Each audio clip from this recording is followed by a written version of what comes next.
ख्वाब सा एक शहर, इश्क की एक नज़र, वक्त के नब्ज़ पे है क्रांति की एक लहर।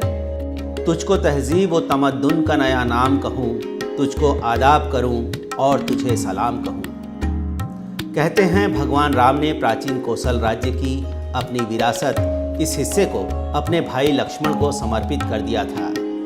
इसी वजह से इसका नाम लक्ष्मणपुर या लक्ष्मणावती पड़ा।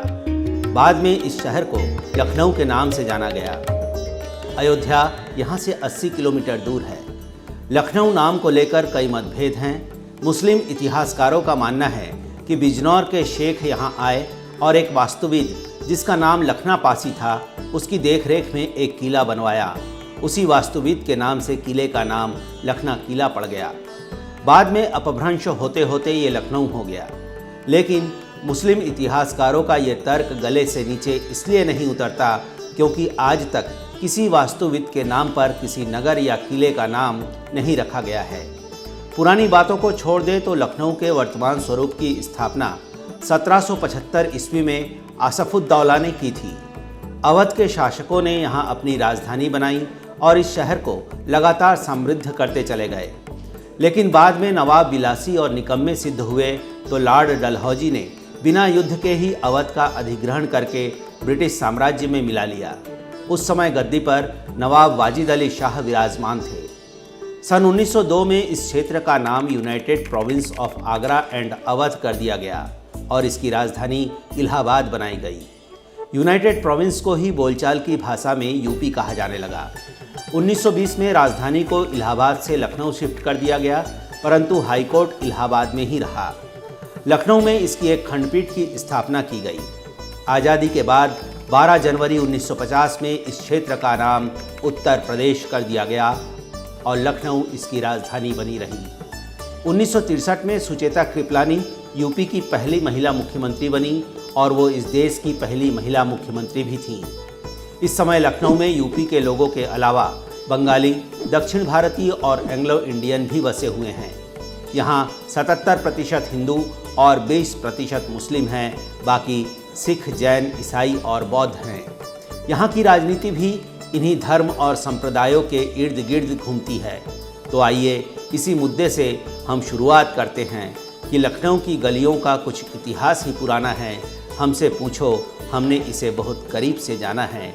जितनी प्यारी बोली है उतना ही कड़क स्वभाव है। मुस्कुराइए, आप लखनऊ में हैं, स्वागत करने का यही अंदाज हमारा है। हमें पर्सनली अपने लेवल पे जो है ये सोचना ज़रूर चाहिए कि इंसान, भगवान ने सबको एक ही रूप बनाया है, इंसान का रूप दिया है। तो आप हिंदू मुसलमान होके अंत में पैदा भी आप अकेले ही हुए थे और जाना भी अकेले ही है। तो सबका बराबर है, उसमें कोई नहीं कि मुसलमान जाएगा नहीं, हिंदू चला जाएगा या जो भी व्हाटएवर। तो इसलिए इस मुद्दे से ऊपर उठ के हम लोगों को सोचना चाहिए। अपनी बात ऑब्वियसली अपने जो डायरेक्ट आपका जो लिंक्ड नेता है, परिनेता है, उसको उस तक पहुंचानी चाहिए और हर काम में खुश होना चाहिए कि मंदिर हो तो भी, मस्जिद हो तब भी, गुरुद्वारा है तब भी। सरकार ऐसी हो जो सभी को लेके चले, सभी जाति को, सभी धर्मों को लेके चले और प्रगति करे और युवाओं को लेके और महिलाओं को लेके बराबर से भागीदारी दे और उनके साथ में साथ लेकर चलते रहें। राष्ट्रवाद से ऊपर कोई भी आइडियोलॉजी हो नहीं सकती और राष्ट्र मेरे लिए सर्वप्रथम है। देखिए, पहली बात तो राजनीति हमारी कंट्री में बहुत बुरी तरीके की जा रही है। ये राजनीति नहीं, कूटनीति हो गई है, क्योंकि लोग जातवादी पे ज़्यादा बात करें, ना कि डेवलपमेंट पे, ना अपने कंट्री को रिप्रेजेंट करने की। ये सब कोई बात नहीं हो रही, सिर्फ जातवादी पे ही बात हो रही है। हिंदू मुस्लिम ले लीजिए, टेररिज्म ले लीजिए। पहले हमें अपने आप को डेवलप करना होगा अगर आगे बढ़ना है एज अ कंट्री, ना कि as a Hindu, as a Muslim. ऐसा नहीं करना है, हमें अपने देश को आगे बढ़ाना है। सबसे ज़्यादा तो ये रहता है कि देखिए, एक तो जातवाद का वोट ना हो, और जातवाद का वोट नहीं होगा तो सभी जितनी भी प्रकार की जातियाँ हैं, हम लोग ये समझ के वोट करें कि भाई हमें किसी एक अपने प्रतिनिधि को चुनना है।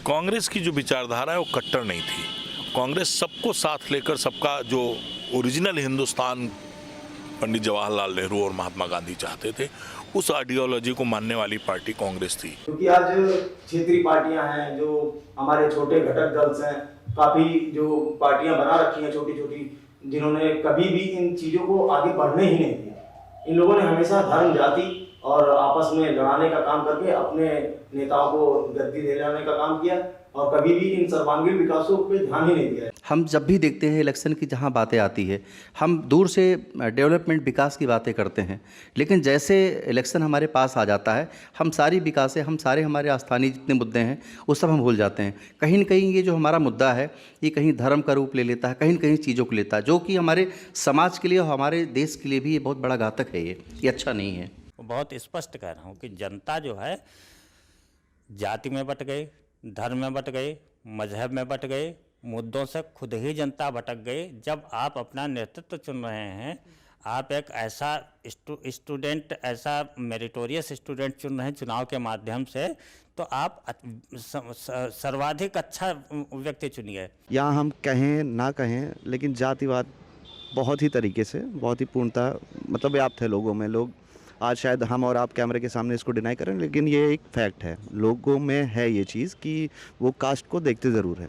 पुरानी राजनीति जो थी, जो पुराने समय में मौजूदा पार्टियां थीं, किसी एक पार्टी का नाम नहीं लेता हूं, लमसम सभी का उस समय ऐसा ही एक ट्रेंड था कि गुंडे बदमाशों को आगे बढ़ाना, जातिवाद को आगे बढ़ाना और डर दबाव की राजनीति करना। देखिए, हर पार्टी एक आइडियोलॉजी पे आधारित होती है। अब मैं अगर कंपेयर करने की बात करूं, क्योंकि मुझे एक ना एक दल को किसी ना किसी को उठाना पड़ेगा। कांग्रेस में हमेशा बात होती है परिवारवाद की, भारतीय जनता पार्टी में भी एक तरीके का परिवारवाद है। राजनीति, कई दल जो है बहुत अच्छी राजनीति कर रहे हैं इस समय। भारतीय राजनीति में भारतीय देश दिशा और समाज को उत्थान करने के लिए कई एक जो जातीय मुद्दे हैं, धार्मिक मुद्दे हैं, इनको जो है देश हित में अच्छे नहीं है। धार्मिक मुद्दा केवल पूजा पद्धति के लिए होता है, जो केवल आप अपने आप को धार्मिक अनुष्ठान कर सकते हैं, घर में रह सकते हैं। देश हित में समान अधिकार, समान कानून और देश के स्वास्थ्य सबके लिए, शिक्षा सबके लिए गवर्नमेंट को देना चाहिए, जिसके लिए अनुदान देना चाहिए। इसका दोषी जनता है। मैं जनता को, मैं खुद को कह सकता हूँ कि मैं उनकी लुभावनी बातों में, उनकी चीज़ों में क्यों आ जाता हूँ। वो मीठी मीठी कुछ बातें ऐसे बोल देते हैं कि धार्मिक लेके कि हर व्यक्ति किसी न किसी आस्था से जुड़ा होता है, और जब एक व्यक्ति किसी आस्था को ठेस पहुँचाता है तो वो अपना नुकसान छोड़ कर आस्था की ओर जुड़ जाता है, जो कि आज की राजनीति करती है, चाहे वो हिंदू मुसलमान का हो या दलित का, पिछड़े का हो या अगड़े का हो। बीजेपी सरकार धर्म की आड़ में हिंदू मुस्लिम करके लड़ाई करना चाहती है, वह लोगों को बांट करके अपना काम करना चाहती है। लोगों को एकजुट नहीं होने चाह रहे, क्योंकि उनका मकसद लोगों के बीच में नफरत फैलाना। धर्म और संप्रदाय की राजनीति पर भले ही किसी के कैसे भी विचार हों, लेकिन लखनऊ में धर्म और संप्रदाय ने नाना प्रकार की कलाओं को भी जन्म दिया और उन्हें पाला पोसा है। इंडियन क्लासिकल डांस कथक ने अपना स्वरूप यहीं पर पाया है। अवध के अंतिम नवाब वाजिद अली शाह कथक के बहुत बड़े ज्ञाता और प्रेमी थे। उनकी इस परंपरा को लच्छू महाराज, अच्छन महाराज, शंभू महाराज और बिरजू महाराज ने जिंदा रखा। इसी तरह यहाँ की बेगम अख्तर ने गज़ल की अपनी शैली को ऊंचाइयों तक पहुंचाया। लखनऊ के भातखंडे संगीत विश्वविद्यालय का नाम भी यहाँ के महान संगीतकार पंडित विष्णु नारायण भातखंडे के नाम पर रखा हुआ है। इसके अलावा नौशाद अली, तलत महमूद, अनूप जलोटा से लेकर बाबा सहगल तक संगीत की दुनिया के बड़े नाम यहीं से ताल्लुक़ रखते हैं। ये एक संयोग है कि ब्रिटिश पॉप गायक क्लिफ रिचर्ड का जन्म स्थान भी लखनऊ है। बॉलीवुड के कई नामी गिरामी पटकथा लेखक भी तहजीब के इसी शहर के बाशिंदे रहे हैं। कला और संगीत के फ्यूज़न वाला ये शहर अपने ही अंदाज में विकास की मांग करता है और कहता है कि जिन्हें रत्ती भर भरोसा नहीं खुद की जुबां पे, वो विकास के बड़े बड़े दावे किया करते हैं। कैसे दूं नसीब लखनऊ लिखने उसे, जो वादे भी किसी के लिखा किया करते हैं। सरकार से जो तमाम विधानसभा से मैंने तमाम तरह के फंड, वो प्रस्ताव तो बहुत पास कराए। मैंने यहाँ पे ओवरब्रिज पास कराया, यहाँ मोहनलालगंज में, गोसाईगंज में ओवरब्रिज पास कराया। एक हमने रोड 5-6 करोड़ की पास कराई थी, 6 करोड़ के यहाँ से था, पुरसैनी से लेके वो सलेमपुर अचाका तक विधानसभा की समितियों के माध्यम से पास कराया। लेकिन सरकार ने इस मामले में भी इसमें बजट देने में कोताही की, और आज हमारी क्षेत्र की हालत, चूँकि तमाम ऐसी रोडें हैं जो पूरी तरीके से जर्जर हो चुकी हैं, इस सरकार ने उन बड़ी बड़ी जो परियोजना थी उस सरकार ने उस पर कोई काम नहीं किया। उन्होंने फीते काटने का खाली काम करा है 5 सालों में, बाकी ऐसा कोई नया काम तो नहीं करा है जो बताया जाए। सभी लोग जान रहे हैं इस चीज़ को। बाकी नाम बदलने का काम उन्होंने बहुत करा है, तेज़ी से नामकरण में सबसे आगे रहे हैं। अरे पेट्रोल डीजल हर चीज महंगाई है, देखो चूनी भूसा का भाव चल रहा है, भैंस वाले सब मरे जा रहे हैं। अभी बीच में ये गांव लखनऊ नगर निगम की सीमा में 88 गांव को जो है नगर निगम की सीमा में जो है शामिल कर दिया गया। और विगत 2 साल से आपसे बता दें इन गांव की दशा बहुत खराब हो गई है। देखिए, दुर्भाग्य का विषय है कि आज इस देश को आज़ाद हुए करीब 75 साल हो रहे हैं और 75 साल में आज भी हम लोग सड़क, बत्ती, पानी, शिक्षा, इलाज, इन सब चीज़ों के लिए आज भी हम लोग धरने, प्रदर्शन, लड़ाई, दंगे, सब तरह इस तरह की चीज़ें आज भी होती हैं, जो कि बड़ा दुर्भाग्यपूर्ण है। राष्ट्रीय अध्यक्ष जी का हमारा ये कहना है कि हम पहली कैबिनेट में 10 लाख युवाओं को सरकारी नौकरी देंगे, 4 लाख युवाओं को पुलिस कांस्टेबल की नौकरी देंगे। और उनका एक और प्रोग्रेसिव राजनीति कह सकते हैं आप उसको, कि उन्होंने कहा आईटी सेक्टर में हम 22 लाख युवाओं को रोजगार देंगे, नौकरी देंगे, रोजगार नहीं नौकरी देंगे। तो इस तरह से जो ये योजनाएं हैं, ऐसा होगा तो जरूर उत्तर प्रदेश में बदलाव होगा, लोगों के चेहरे पे खुशहाली आएगी। इस सरकार में जनता के लिए सुविधाओं का कोई मतलब ही नहीं है।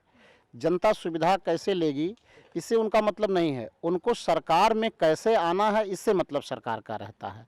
कहाँ से हम किसको लड़ा देंगे, कहाँ से हम चुनाव लड़ लेंगे, कहाँ से हम कैसे जो है नफरत फैला कर देंगे तो हमको वोट आ जाएगा, इसी वोट के कैलकुलेशन पर ही सरकार काम कर रही है।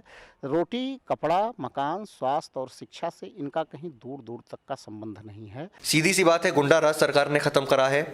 उत्तर प्रदेश की जनता ने जो हाल 2012 से 2017 तक में गुंडई देखी, वो माननीय योगी आदित्यनाथ जी महाराज ने बिल्कुल तरीके से ख़त्म कर दी। और हम सरकार से संतुष्ट असंतुष्ट तो हैं, मगर जो स्थायी मुद्दे हैं हम लोगों के, वो हमें आज तक ज़मीन पर ग्राउंड लेवल पे कहीं दिखाई ही नहीं देते हैं। अरे अपेक्षा तो बहुत सी जिसे जनता है यहाँ की, बाबा जी जो कर रहे हैं वो अच्छा मतलब कर रहे हैं, लेकिन फिर भी जो है आदमी खुश नहीं है जनता। जो विधायक जी हमारे सुरेशचंद्र तिवारी जी जो हैं वो 3 साल से विधायक हैं, लेकिन इस क्षेत्र 5 साल हाँ 5 साल से नहीं 3 बार विधायक रह चुके हैं, 3 बार रह चुके हैं, लेकिन इस क्षेत्र में उनका बहुत आना ना आना बहुत कम। चुनाव समय आता तब वो आते हैं। अच्छा, इससे पहले जब चुनाव वोट मांगना वोट चाहिए होगा तो आएंगे। उनकी कोई समस्या देखने नहीं आएंगे कि यहाँ क्या दिक्कत पब्लिक को क्या है क्या नहीं है, बस जब वोट होगा तभी वो आएंगे।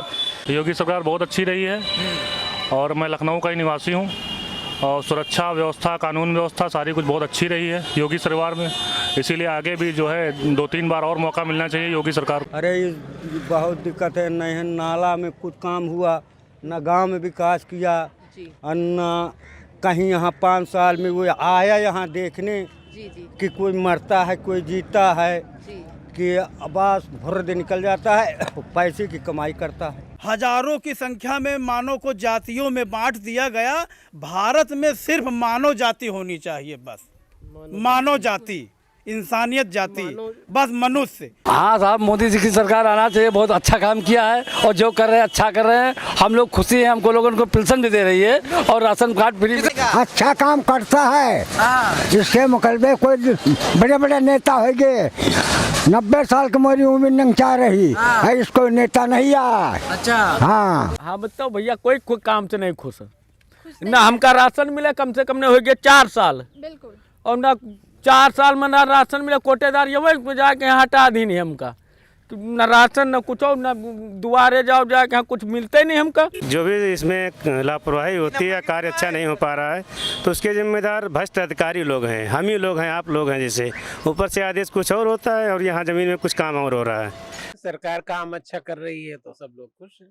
कानून व्यवस्था बहुत अच्छी है, कहाँ पहले तो दिक्कत कुछ रहती थी, अब तो बहुत सही है सब। जिन गाँव को नगर निगम में शामिल कर दिया गया, पहले तो उनको पहले व्यवस्था करनी चाहिए थी कि वहाँ की कोई बॉडी है, ग्राम पंचायत संवैधानिक बॉडी है, अगर उसको हम ख़त्म करने जा रहे हैं तो वहाँ पे कोई ना कोई ऐसी वैकल्पिक व्यवस्था करनी चाहिए थी कि वहाँ की जनता को, ग्राम पंचायत की जो जनता है, उसके जो छोटे मोटे दैनिक कार्य होते हैं, जैसे जन्म प्रमाण पत्र हुआ, आधार कार्ड हुआ, सफाई व्यवस्था हुई और छोटे मोटे काम जो दिन प्रतिदिन ग्राम प्रधान से पढ़ते हैं, तो उन कामों के लिए कम से कम कोई एक वैकल्पिक व्यवस्था सरकार को करनी चाहिए थी। राशन पानी तो मिल नहीं रहा, मगर यहाँ कॉलोनी नहीं है, यहाँ आधा मोहल्ला तो ऐसा पड़ा है बिना कॉलोनी के। नमस्कार, आप आईपा देख रहे हैं, यानी all India progressive politics association. AIPA प्रगतिशील राजनीति की बात करता है। आईपा जाति और धर्म से उठकर मुद्दों की बात करता है। आज हम सीतापुर रोड पर मौजूद हैं, हमारे साथ कुछ स्थानीय निवासी हैं। आइए हम इनसे बात करते हैं, इनके क्या मुद्दे हैं, इन्हें कौन सी पार्टी अच्छी लगती है और क्या। प्रयागराज की तरह लखनऊ भी यूपी में शिक्षा और शोध का एक बड़ा केंद्र है। King George medical college, Birbal Sahni अनुसंधान संस्थान, वैज्ञानिक और औद्योगिक अनुसंधान परिषद की 4 प्रमुख प्रयोगशालाएं इस शहर की शान हैं। लखनऊ में 6 बड़े विश्वविद्यालय भी हैं और कई नामी उच्च चिकित्सा संस्थान भी हैं। शिक्षा और चिकित्सा संस्थानों का केंद्र लखनऊ भारत के सबसे साक्षर शहरों में से एक है। यहाँ की साक्षरता दर 82% है, महिलाओं की 78% और पुरुषों की साक्षरता 89% है। हालांकि शहर के लोगों का मिजाज कहता है कि तहजीब ही सिखाती है यहाँ जीने का सलीका, तालीम से जाहिल की जहालत नहीं जाती। तो कहता हूँ कि राजनीति में आना चाहिए, लेकिन पढ़े लिखे के बाद। पहला, अपने देश की एक कल्चर बन गई है कि हम पढ़ते ही केवल नौकरी के लिए हैं। सबसे बड़ी तो संकटें हैं। जब हम पढ़ाई अपनी बौद्धिक क्षमता बढ़ाने के लिए करते हैं, तब सारे स्पेस खुले होते हैं। जब केवल और केवल हम नौकरी के लिए पढ़ रहे हैं, तो हमारी नौकरी में ये रहती है कि हमें पढ़ के और नौकरी ले लेना है। को दुख तकलीफ़ किसी की देखनी है तो मेडिकल कॉलेज में आप देखिए, वहाँ पर एक एक आदमी जो है अपने बच्चे के लिए, अपने परिवार के लिए दर बदर तड़प रहा है। और वहाँ पर शेल्टर की भी व्यवस्था नहीं है, मतलब जितनी है वो पर्याप्त नहीं है KGMC के मुताबिक, और लोग ओस में सोने के लिए मजबूर हैं। आजकल जो राजनीति चल रही है वो मुद्दों से भटकाव वाली राजनीति है। जो मुख्य मुद्दे अपने देश में कमी वाले हैं, जैसे कि इसमें कोविड का काफ़ी फैला हुआ है, मुद्दा वो नहीं है। मुद्दे दूसरे प्रकार से प्रभावित हो रहे हैं जो कि जनता को भटका रहे हैं। तो थोड़ा सा बदलाव इसमें होना चाहिए। देखिए, हॉस्पिटल मतलब आज मैंने देखा है कि पिछले 2 साल में गवर्नमेंट ने भी बहुत सपोर्ट किया है, और उससे पहले से ही गवर्नमेंट सपोर्ट कर रही है। तो हॉस्पिटल बनते जा रहे हैं, लेकिन शिक्षकों की कमी भी होती जा रही है। उसमें पढ़ाने वाले जो टीचर्स हैं, जो लेक्चरर्स हैं, उनकी कमी हो रही है मेडिकल कॉलेजेस में। दूसरा है, हॉस्पिटल्स में भी डॉक्टर्स की कमी है। अगर आप रेशियो देखें तो नंबर ऑफ पेशेंट्स और डॉक्टर का कमी रहता है। शिक्षा पद्धति, सबसे पहले तो शिक्षा पद्धति में बदलाव, जो कि सबसे ज़रूरी है। यदि शिक्षा को में परिवर्तन और बदलाव किया जाए तो निश्चित रूप से हमारा देश अधिक से अधिक प्रगति कर सकता है, और वो शिक्षा बालिकाओं के लिए और बालकों के लिए दोनों की आवश्यकता है। तो हमारे गांव के बच्चे खराब हो गए। ऑनलाइन वाइनलाइन, मान लिया गरीब आदमी हैं, उनके पास मोबाइल बड़ा नहीं है, जो मोबाइल भी है जिसके पास, तो वो फ़ोन में दिन भर लगा रहता है। शिक्षा के बारे में तो बिल्कुल बेकार कर दिया हमारे गाँव को।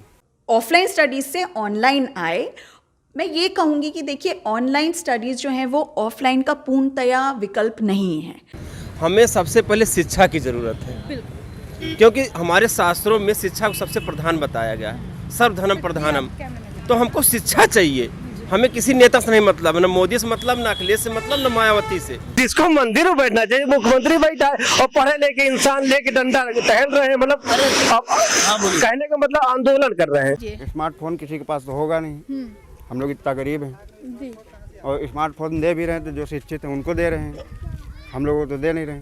कोई ऐसा एग्ज़ाम नहीं जो लीक ना हुआ हो। जानना चाहता हूँ आपके माध्यम से कि सरकार करवा नहीं पा रही है, करवाना चाहती नहीं है, लोगों को नौकरी नहीं देना चाहती है, क्या समस्या है? शिक्षा के लिए यहाँ पहले से भी स्कूल बने हुए थे, कोई स्कूल कॉलेज तो बना नहीं है। लखनऊ चिकन के कारीगरों और बाज़ारों के लिए भी फेमस है। पुराने लखनऊ का चौक बाज़ार इसका केंद्र है। यहाँ का अमीनाबाद दिल्ली की चांदनी चौक से कमतर नहीं है, तो हजरतगंज भी कनॉट प्लेस को टक्कर देता है। विधानसभा भवन भी यहीं हजरतगंज में ही है। यूपी की राजधानी होने के साथ साथ लखनऊ पूरे भारत के लिए उत्पाद और सेवाओं का उभरता हुआ केंद्र भी बनता जा रहा है।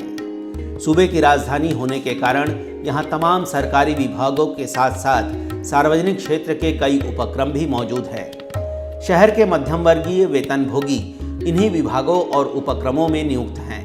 व्यापार, व्यवसाय और सेवा क्षेत्रों की भरमार होने के बाद भी यहाँ के पढ़े लिखे युवा शहर छोड़ने को मजबूर हो रहे हैं। वो कहते हैं कि अपने टूटे हुए सपनों को बहुत जोड़ा, वक्त और हालात ने हमें बहुत तोड़ा, बेरोजगारी इतने दिनों तक साथ रही कि मजबूरी में हमने लखनऊ छोड़ा।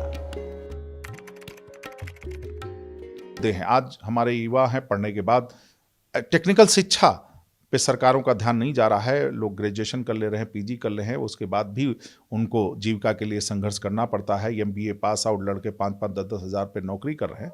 इससे बड़ा दुर्भाग्य और कुछ हो नहीं सकता। ये पीड़ा मेरी भी है और कहीं ना कहीं आज युवा जब भटकता है तो अपराध की तरफ जाता है। पिछली सरकारों ने ऐसी गलत नीतियां बनाई हैं जो आज उसका दंश झेल रहा नौजवान। मिलें बेच दी, मिल बेचने के लिए कमीशन लगाए जाते थे, कितने बिकेगी। मिल किसान का, नौजवान का दिल होता है और उस दिल को ही बेच दो।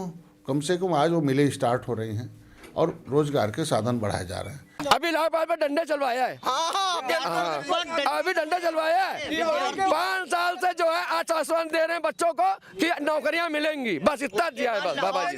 सरकार को ये तो सोचना ही चाहिए कि जब वो खुद अपनी पेंशन ले रही है और एक नहीं 3-3 पेंशनें ले रही है, तो ऐसे में क्या एक जो शिक्षक है पूरी आजीवन अपना जीवन होम करने के बाद और जब वो बुढ़ापे में जब पहुंचेगा तब वो इसका उसका मुंह देखेगा। तो आखिर या तो फिर एक जैसा होना चाहिए सब। अगर हमारी पेंशन नहीं तो सांसद और विधायकों के पास क्यों 3-3 पेंशन है? अरे वो जिस तरह हम जी सकते हैं वैसे वो तो सेवक है ना, तो वो भी तो जी सकते हैं उसी तरह से। आज का युवा देखिए, हम लोग 64% हैं युवा आबादी, लेकिन यही 64% अगर आज की तारीख में रोजगार सृजन करके या रोजगार पाकर अगर विकास में भागीदार नहीं बनेगा तो आज से 20 साल बाद यही 64% बुजुर्ग हो जाएगा। फिर वो हमारे लिए, हमारे राष्ट्र के लिए एक बोझ बन जाएगा, भार बन जाएगा। पहली चीज़ तो शिक्षा, उसकी दिशा में जैसे मैं खुद ही अभी एक स्टूडेंट हूँ। मैंने अभी मास्टर्स कंप्लीट किया 2020 में। तो बहुत सारे एग्ज़ाम्स कराते हैं जिसमें इतनी सारी धांधली होती है और अभी जैसे टीटी का एग्ज़ाम पेपर लीक हो गया, कैंसिल हो गया।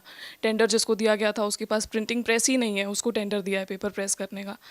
तो ये चीज़ें मेरे ख्याल से इनको थोड़ा सा देख के करनी चाहिए। सिर्फ ऊपर से बोल देना, आदेश दे देना और नीचे आते आते वो काम कैसा हो रहा है, तो उसकी अकाउंटेबिलिटी होना, ट्रांसपेरेंसी होना मेरे ख्याल से बहुत ज़रूरी है। तो शिक्षा और साथ ही नौकरी बहुत बड़ा, क्योंकि कोविड के दौरान इतना लेट बैक हो गया देश, इतनी सारी चीज़ें नुकसान हुई। तो यहाँ की महिलाएं जो हैं वो सामाजिक रूप से और फाइनेंशियली जो है वो सक्षम हो, इसके लिए मैं चाहता हूं कि सरकार जो है उनका पूर्ण सहयोग करे। और हम अपने बच्चों से भी एक इस आपके मंच के माध्यम से आग्रह करेंगे कि वो भी स्वरोजगार की तरफ बढ़ें। राजनीति पार्टियां या प्रदेश सरकार, केंद्र सरकार ज़्यादा से ज़्यादा सरकारी नौकरियां नहीं दे सकती। हमको स्वावलंबन की तरफ सोचना होगा, तभी हमारे देश के बच्चों का भी भला होगा। लगता है कि जॉब के मामले में सरकार को थोड़ा और ध्यान देना चाहिए, क्योंकि जॉब से, मिडिल क्लास के लिए जॉब से बड़ा मुद्दा कोई नहीं है। और अगर ये सरकार अगले 5 साल का टर्म अगर उन्हें मिलता है और अगर वो जॉब का मुद्दा सॉल्व कर लेती हैं तो इस सरकार की सबसे बड़ी उपलब्धि वही होगी। अब बेरोजगारी बढ़ेगी तो है, जब जनसंख्या इतनी ज़्यादा बढ़ रही है तो बेरोजगारी तो बढ़ना है, लेकिन अब धीरे धीरे कंट्रोल हो रही है। अब ऐसा नहीं कि सभी लोग सरकारी नौकरी पा जाएंगे, काम तो अपना करना ही पड़ेगा।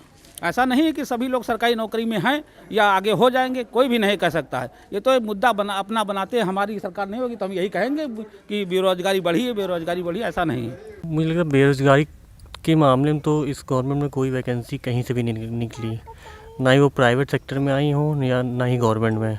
गवर्नमेंट में तो इतनी वैकेंसी जो 69,000 शिक्षकों की वैकेंसी पूरा ब्लॉक हो गई है।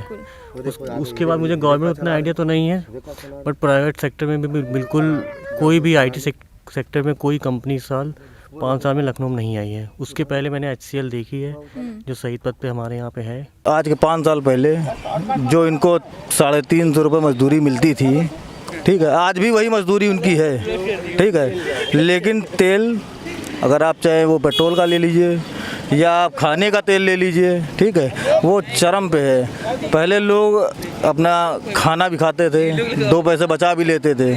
आज वो कंडीशन है, वो अपना बचा तो नहीं पा रहे हैं और कायदे से खा भी नहीं पा रहे हैं। सर देखिए, बेरोजगार हम लोग हो गए हैं, और देखिए जो सरकारी जो कंपनियां थी वो सब बिक गई। आप बताइए जो नई भर्ती कैसे होगी जब सारी कंपनियां बिक जाएंगी। जैसे ना रोजगार इनके बिल्कुल रोजगार तो जीरो,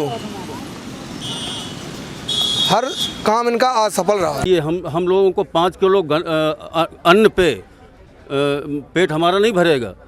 हमको विकास चाहिए, हमको रोजगार चाहिए। गंगा के विशाल मैदान में ठीक हृदय क्षेत्र में स्थित लखनऊ चारों तरफ से गांवों और कस्बों से घिरा हुआ है। गोमती नदी शहर के बीचों बीच से निकलती है और लखनऊ को ट्रांस गोमती और सिस गोमती क्षेत्रों में विभाजित करती है। यहाँ के मशहूर मलिहाबादी दशहरी आम को भौगोलिक संकेतक का विशेष कानूनी दर्जा प्राप्त हो चुका है। एक अलग स्वाद और सुगंध के कारण दशहरी आम को दुनिया भर में प्रसिद्धि मिल चुकी है। सरकारी आंकड़ों के मुताबिक दशहरी आम लगभग 6,253 हेक्टेयर में उगाया जाता है और साल में करीब 96,000 टन इसका उत्पादन होता है। गन्ने के खेत और चीनी मिलें भी इस इलाके में बहुतायत से है। लखनऊ से सटा बाराबंकी टमाटर, मेंथा और सब्जियों की खेती के लिए जाना जाता है। यहाँ के एक किसान रामशरण वर्मा को खेती में नए नए प्रयोग करने और किसानों की आय में इजाफा करने के लिए पद्मश्री से सम्मानित भी किया गया है। वहीं सीतापुर और हरदोई गेहूं और गन्ना के लिए जाने जाते हैं। लखनऊ से सटे बलरामपुर, बहराइच और गोंडा गन्ना और तंबाकू की खेती के लिए प्रसिद्ध तो हैं, पर नेपाल की सीमा में होने की वजह से इन जिलों के किसानों के सिर पर हमेशा बाढ़ का खतरा मंडराता रहता है। रायबरेली ज़िले में धान और गेहूं की फसल होती है, लेकिन यहाँ काफ़ी ज़मीन ऊसर या अनउपजाऊ भी है। खेती किसानी का मुख्य केंद्र होने के कारण लखनऊ में गन्ना बागवानी और कृषि से जुड़े कई शोध संस्थान भी हैं। ये अलग बात है कि लखनऊ का बढ़ता शहरी दायरा सीमावर्ती जिलों की कृषि भूमि को अपने में समाहित करता जा रहा है। किसान अब खेती पर कम और मुआवजे पर ज़्यादा ध्यान दे रहे हैं। तात्कालिक लाभ तो हो रहा है, पर खेती सिमटने का नुकसान किसी को भी दिखाई नहीं दे रहा। तभी तो कहा गया है कि कहाँ छिपा के रख दूं मैं अपने हिस्से की शराफत, जिधर भी देखता हूँ उधर बेईमान खड़े हैं। क्या खूब तरक्की कर रहा है अब लखनऊ देखिए, खेतों में बिल्डर और सड़कों पर किसान खड़े हैं।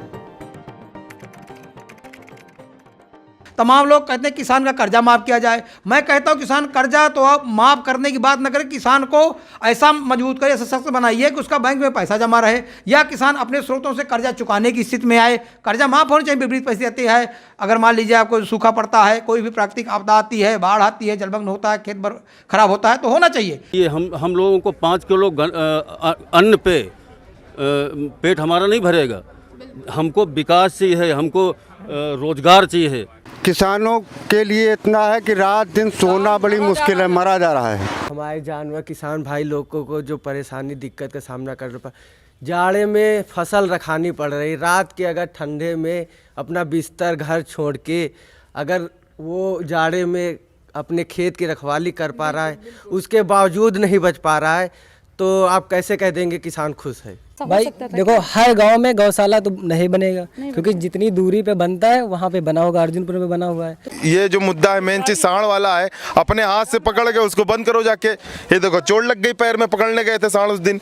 अच्छा। हाँ, अपने हाथ से बंद करो जाके पकड़ के। 5-7 कुंटल का जो है सांड है, 10 लोग जाके पकड़ो जाके। लखनऊ के आवासीय क्षेत्रों को मुख्य रूप से 2 भागों में बांटा जा सकता है।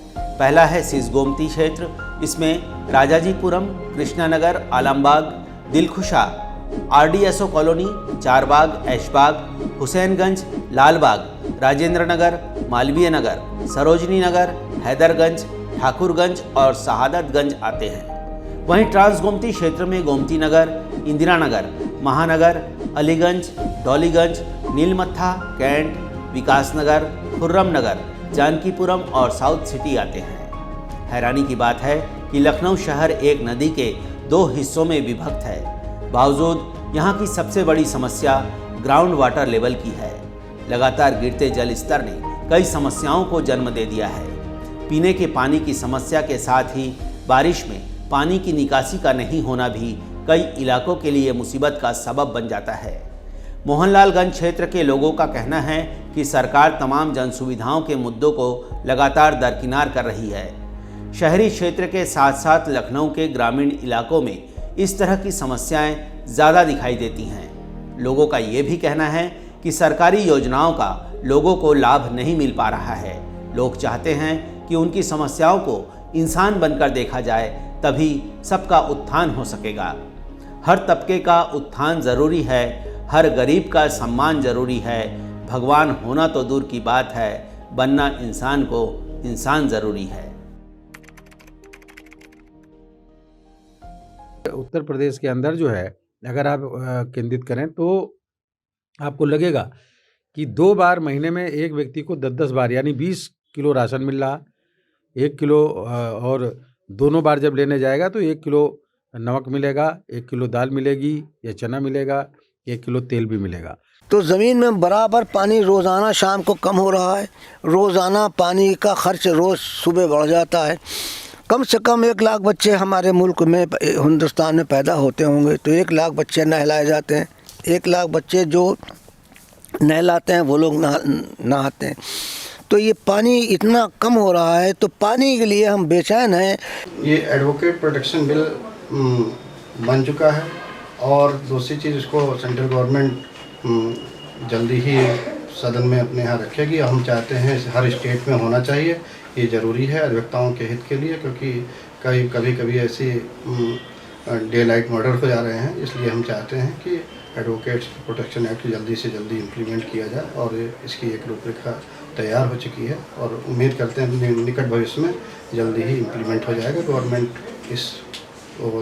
उसमें कुछ कदम आगे बढ़ा रही है। आज तक आप लोगों ने क्यों ऐसी मुहिम नहीं उठाई कि आप लोग एक बहुत बड़ा सरकारी स्कूल या कोई बहुत बड़ा सरकारी मैरिज हॉल खुलवा देते जिसमें निःशुल्क गरीबों को सेवा मिल सकती, वो अपनी बेटियों की बेटों की शादी करा सकते। सरकारें हैं वो जनता की बात ना कर करके अपना प्रोपोगंडा स्थापित करती हैं। वो विकास के केवल नाम पर वोट मांगती हैं, लेकिन काम कोई नहीं करती हैं। हैदर कैनाल जो मेरी कॉन्स्टिट्यूएंसी के बीचों बीच से गुजरता है, वहाँ हर साल बरसात में बाढ़ आती है और घरों में पानी भर जाता है सीवेज का। और वो स्लम में रहने वाले लोग जो आपके घर को चमकाते हैं, जो आपके कपड़े साफ करते हैं, जो आपको इस काबिल बनाते हैं कि बड़े बड़े दफ्तरों में बैठ के आप उनकी नीतियाँ तय करें, उन लोगों को हर बार इस सीवेज के पानी के साथ डील करना पड़ता है और कोई झांकने नहीं जाता है। हर डिपार्टमेंट में का एक प्रोटेक्शन एक्ट है, जैसे डॉक्टरों का है और भी कर्मचारी सबका है, लेकिन अधिवक्ताओं का प्रोटेक्शन एक्ट गवर्नमेंट ने अभी तक लागू नहीं किया है, क्योंकि अधिवक्ताओं के साथ बहुत दुर्घटनाएं होती हैं। कहीं जा रहे हैं, कोई लोग रंजिश मान लेते हैं, गोली मार दी जाती है, किसी का मर्डर कर दिया जाता है, किसी को मारा पीटा जाता है, लेकिन ये गवर्नमेंट ने अभी तक अधिवक्ताओं का ये प्रोटेक्शन एक्ट नहीं माना है और ये मांगी गई है प्रोटेक्शन के लिए, जिसको अभी तक लागू नहीं किया गया है। 100% संतुष्ट हैं। इससे पहले जितनी भी सरकारें थी उसमें खाली गुंडाई, भ्रष्टाचारी, लूट मार ये हुआ करता था। आज पूरा सुशासन व्यवस्था है योगी सरकार में। आम जनमानस खुश है, उसको महीने में 2 बार राशन वितरण मिल रहा है, मुफ्त राशन मिल रहा है गरीब को। और जैसे बहुत लोगों को सिलेंडर मिला है उज्ज्वला योजना के तहत, ऐसे बहुत तमाम सारी योजनाएं हैं जो गरीब जनता को मिल रही हैं। ये सारी योजनाएं और सरकारों में नहीं मिलती थी। कानून व्यवस्था कुछ नहीं है, बिल्कुल ढीली है और महंगाई चरम सीमा पर है और गुंडागर्दी, बलात्कार पे बलात्कार हो रहे हैं। ये सरकार जा रही है क्यों देखो तो हमारे बड़े ये कितना धरी और रास्ता माने पानी भर जाए तो निकलने मुश्किल हो जाए और 2 बार प्रधान ना भी हैं। पिल्सन में मेम साहब रहा वह खत्म हो गई, अखिलेश की देर में रहा। यहाँ के गांव में हमारा गांव मस्ते में मिर्जापुर लगता है, यहाँ से आज तक 1 रुपए की कोई विकास नहीं हुआ, किसी प्रकार का कोई वो है ही नहीं। 5 सालों में उन्होंने कुछ नहीं किया। जब पिता खत्म हुआ तो घर उजड़ा, उसकी वरासत करवाना है, बच्चा और माँ के नाम जमीन आना है तो नेकपाल को 5000 रुपए दो, तब वो वरासत चढ़ाएगी। इतना तो भ्रष्टाचार पैदा है। सरकार का पिछले सरकार का काम अच्छा नहीं रहा जरा सा भी, कहीं भी आप पूछ लो जाके सब परेशान है। All India progressive politics association की टीम लखनऊ के सभी 9 विधानसभा इलाकों और आसपास के ग्रामीण अंचलों में पहुंची। आईपा ने व्यक्तिगत साक्षात्कारों और जनचौपालों के माध्यम से लोगों की राय जानी और उनकी समस्याओं को सामने लाने का मंच दिया। लखनऊ की आम आवाम और प्रबुद्ध जनों की बात सुनने के बाद बारी थी जनता के नुमाइंदों की राय जानने की। उन्होंने जो बताया उसे सुनकर लफ्ज़ों से बरबस ही ये शेर निकल आया कि अगर हुकूमत दिल्ली का ख्वाब है तो लखनऊ भी लाजवाब है, अगर गोरखपुर वाराणसी नवाब हैं तो ज़िला लखनऊ भी सबका बाप है। युवाओं को ज़्यादा से ज़्यादा प्रमोट करना चाहिए। पढ़े लिखे युवा जो बैठे हुए हैं, एक से एक काबिल लड़के बैठे हुए हैं जो कि बहुत अच्छे से चीज़ों को कर सकते हैं, लेकिन उनको इसलिए प्रायोरिटी नहीं दी जाती है क्योंकि वो किसी बड़े नेता के लड़के नहीं हैं या कोई उनका बहुत बड़ा पॉलिटिकल बैकग्राउंड नहीं है या बहुत बड़े पैसे वाले नहीं है। हर पार्टी की मैं बात कर रहा हूँ, किसी एक पार्टी की बात नहीं कर रहा हूँ। जिसके अंदर काबिलियत है उसे बढ़ाया नहीं जाएगा, और जिसके अंदर काबिलियत नहीं है, केवल अब एक राजा का लड़का है, वो ज़िंदगी भर सुबह 2 बजे 3 बजे दोपहर में सो करके उठता है, रात भर जो है वो पार्टी करता है, और उसके बाद एकदम से एक सवेरे जो है उसको पापा मुझे टिकट चाहिए और पापा मुझे चुनाव लड़ना है, और पापा ने उनके जो है सीधे ऊपर बात की और खट से टिकट आ गया और विधायक बन गया। वो क्या काम करेगा? देखिए, मैं सिर्फ यही कहना चाहूँगा, शिक्षा संबंधी मुद्दों को आप ध्यान में रखिए और स्वास्थ्य संबंधी जो सेवाएं हैं उनको ध्यान में रखिए। बेसिकली यही 2 मुद्दे हैं जो आदमी को ध्यान में रखना चाहिए। इन्हीं को ध्यान में रखते हुए जिस भी गवर्नमेंट से आपको लगता है कि ये सब सारी सुविधाएं प्राप्त हो सकती हैं, उसी को वोट करना चाहिए। मैम, हमें आपको ये बताना चाहते हैं कि अभी जो राजनीति का जो दौर चल रहा है पिछले कई सालों में, तो अब देश अपनी प्रगति की राह पे चलने का शुरू किया है। रिजल्ट अभी आ रहा है और अभी आने वाले में कम से कम अगर ऐसे ही चलेगा तो 5-10 साल लग जाएंगे। जो राजनीतिक दल लखनऊ में 2 नगर निगम और 88 गांव का विकास, स्वास्थ्य, शिक्षा, सड़क, पानी की व्यवस्थाओं को लेकर के अपनी घोषणा पत्र में वायदा करेगा, हम ही कहते हैं कि पूरा नहीं कर पाओगे। अपने घोषणा पत्र में इस चीज़ को ले आओ शपथ पूर्वक कि हाँ, लखनऊ में हम 2 नगर निगम बनाएंगे और 88 गांव की जो विकास है, सरकार बनते ही हम वहाँ विकास शुरू करेंगे। नोएडा कोई भी मुख्यमंत्री यूपी का नहीं गया। एक अंधविश्वास है कि जो मुख्यमंत्री गया उसकी नौकरी गई, वापस मुख्यमंत्री नहीं मिला। अब गेरुआ वस्त्रधारी योगी नोएडा गए तो दोहरा मैसेज गया कि एक धार्मिक आदमी धर्मांध नहीं है, दूसरा जो सोशलिस्ट, कांग्रेस और प्रोग्रेसिव लोग थे वो लोग नोएडा नहीं गए। इसका दोषी राजनीतिक पार्टी नहीं, इसका दोषी वोटर है, उसके दोषी हम और आप हैं। बिकॉज हम किस एजेंडा को सोच करके वोट देते हैं वो बहुत इंपॉर्टेंट है। ये फलाने का जानने वाला है तो हम इसे वोट दे देंगे, ये पार्टी है तो हम कैंडिडेट को बिना देखे कि हाँ चलो इस पार्टी का हम समर्थन करते हैं तो हम इस कैंडिडेट को वोट दे देंगे। तो ये जो एक रुख है, ये रुख बदलने की बहुत ज़्यादा ज़रूरत है। पर मेरे हिसाब से इंडिया में फिलहाल लोकतांत्रिक तो ख़त्म हो रखा। एक तो लोकतंत्र को मेंटेन करने के लिए अपोजिशन स्ट्रांग होना बहुत ज़रूरी है। मैम, मेरे हिसाब से बोले तो पार्टी को तो काम पॉलिटिक्स करने का है, पर फिलहाल एक तरीके से देखिए, एक तो बहुत गंदी पॉलिटिक्स कर रहे हैं और एक थोड़ी फिर भी इंसानों के बारे में सोच रहे हैं। पर फिलहाल जो है, फिलहाल इंसानों की तो कीमत नहीं है मेरे हिसाब से। अगर कोई उनके बारे में पॉजिटिवली बोल रहा तो वो उनका आदमी है, बाकी तो अगर कोई नेगेटिव हो रहा तो वो सीधे ही उसको बिल्कुल रगड़ देंगे, छोड़ने के नहीं। सरकारों का काम होता है, लोग उन्हें इसलिए इलेक्ट करते हैं ताकि उनके बच्चों को, लोगों के बच्चों को अच्छी पढ़ाई मिल सके। जब कोरोना जैसी कोई आपदा स्थिति आए या उन्हें किसी मेडिकल इमरजेंसी की ज़रूरत हो तो उनको सरकारी अस्पतालों में अच्छा स्वास्थ्य सुविधा मिल सके, लोगों को अच्छी पढ़ाई मिल सके, लोग इसलिए वोट करते हैं। उनको गैस का सिलेंडर 1,000-1,500 रुपये में नहीं चाहिए। सरकार ने तो अकेला ही छोड़ दिया, हमें किसी से कोई 1 पैसे की कोई सुविधा नहीं मिली, ना मेडिकल हेल्प मिली, और इसी मेडिकल हेल्प ना मिलने के कारण ही हमने अपने अधिवक्ताओं को खोया है, कोई सुविधा नहीं प्राप्त हुई। इसी को लेकर के हम लोग जो जब से हमारी नई कार्यकारिणी का गठन हुआ, सबसे विचार इसी पर हमने विचार किया है। तो विचार करने के पश्चात ही हमने अपना इंश्योरेंस करा करके कुछ सुविधाएं हम दे सकें। हर किसी का एक क्राइटेरिया होना चाहिए कि आप पढ़े लिखे होने चाहिए। जब तक टीचर पढ़ा लिखा नहीं रहेगा, स्टूडेंट को क्या पढ़ाएगा। और आप तो इतने लाखों लोगों को आप नेतृत्व करते हैं और आपके पास जो भी अब चीज़ें आप नीतियाँ बन के आती हैं, आप बिना जब तक आप सक्षम नहीं रहेंगे आप उसको इम्प्लीमेंट नहीं करा सकते। इसलिए अब ये ऊपर से कानून बन जाना चाहिए, ये कोर्ट के द्वारा कानून बनना चाहिए कि पढ़े लिखे लोग हो, बेदाग हों, जिनके कोई किसी के ऊपर किसी ने कोई क्राइम नहीं किया हो, सिर्फ उन्हीं लोगों को इसमें एंट्री देनी चाहिए। और हर पॉलिटिकल पार्टियों को इस चीज़ का पालन करना चाहिए। साफ़ सुथरी छवि को आप जब युवा नेता आएगा और पढ़ा लिखा नेता होगा हमारे बीच, तो वो समझेगा कि जन समस्याओं को समझेगा। मौका देना चाहिए। आज भी अहम मुद्दे हैं, लेकिन उनको मुद्दा बनाना आम जनता का काम है। आम जनता नहीं जागरूक होती, हम संपूर्ण समाज अगर जागरूक हो जाए। महिलाओं की हम एक दूसरी तरफ महिलाओं की बात करें तो महिलाओं के साथ होने वाले अत्याचार भी बहुत हद तक बढ़े हैं। उसमें कुछ मामले ऐसे हुए जो देश और विदेशों में बहुत ही चर्चित रहे। वो चाहे उन्नाव की बेटी के साथ जो उसकी जितनी निंदा की जाए वो कम होगी, वो हो चाहे इस तरह की तमाम घटनाएं जो उत्तर प्रदेश में घटी, जो कि मैं समझता हूँ एक सभ्य समाज के लिए उचित नहीं है। वैसे तो लखनऊ ने देश की सियासत को कई नामी गिरामी हस्तियों से नवाजा है। अटल बिहारी वाजपेयी यहाँ से सांसद चुनकर भारत के प्रधानमंत्री बने। भारत के पहले प्रधानमंत्री पंडित जवाहरलाल नेहरू की बहन विजयलक्ष्मी पंडित ने भी यहाँ से जनता की नुमाइंदगी की। नेहरू की सरहज शीला कौल, हेमवती नंदन बहुगुणा, शिवराजवती नेहरू, पुलिन बिहारी बनर्जी, वी.के. धवन और आनंद नारायण मुल्ला इन्हीं हस्तियों में गिने जा सकते हैं। सियासत के गलियारों में एक कहावत बहुत प्रचलित है कि दिल्ली का रास्ता लखनऊ और यूपी से होकर जाता है।